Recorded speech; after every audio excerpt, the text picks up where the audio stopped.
আউযুবিল্লাহি মিনাশ শাইতানিৰ ৰাজিম। বিসমিল্লাহিৰ ৰহমানিৰ ৰহিম। সাল্লাল্লাহু আলা মুহাম্মদ সাল্লাল্লাহু আলাইহি ওয়াসাল্লাম।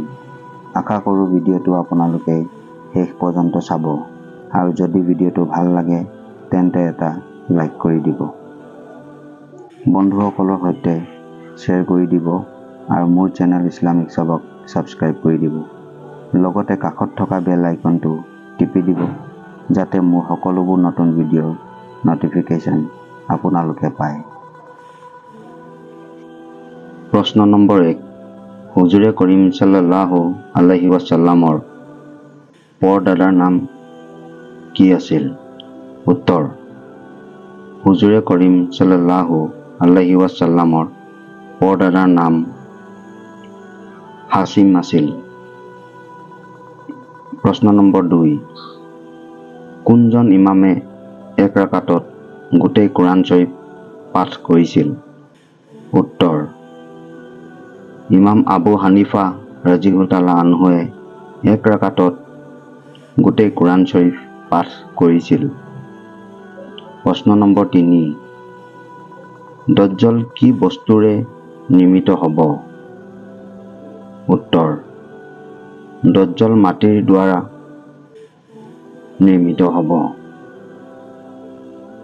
প্ৰশ্ন নম্বৰ 4, কোৰাণ শৰীফত কেইবিধ শাক-পাচলিৰ নাম উল্লেখ আছে? উত্তৰ, কোৰাণ শৰীফত 4বিধ শাক-পাচলিৰ নাম উল্লেখ আছে। প্ৰশ্ন নম্বৰ 5, কোনটো জায়েজ ফলৰ ৰস খোৱা হাৰাম হয়? উত্তৰ, আঙুৰৰ ৰস খোৱা হাৰাম হয়। প্ৰশ্ন নম্বৰ 6, হুজুৰে কৰিম সাল্লাল্লাহু আলাইহি ওয়াসাল্লামৰ পাছত যদি কোনোবা নবী হ'লহেঁতেন তেন্তে কোন হ'ল হয়? উত্তৰ, হুজুৰে কৰিম সাল্লাল্লাহু আলাইহি ওয়াসাল্লামৰ পাছত যদি কোনো নবী হ'লহেঁতেন তেন্তে হযৰত উমৰ হ'লহেঁতেন।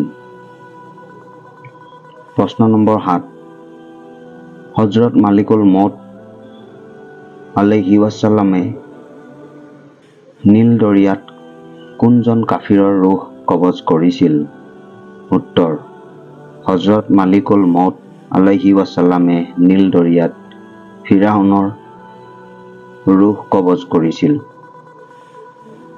প্ৰশ্ন নম্বৰ 8, কোনজন সাহাবীয়ে নিজৰ ল'ৰাৰ নাম আবু বকৰ, উমৰ, উছমান ৰাখিছিল? উত্তৰ, হযৰত আলী ৰাদিয়াল্লাহু আনহুৱে নিজৰ ল'ৰাৰ নাম আবু বকৰ, উমৰ, উছমান ৰাখিছিল। প্ৰশ্ন নম্বৰ 9, উম্মতৰ কি আমলৰ কাৰণে নবীয়ে ঠাণ্ডা বা সুখ অনুভৱ কৰে?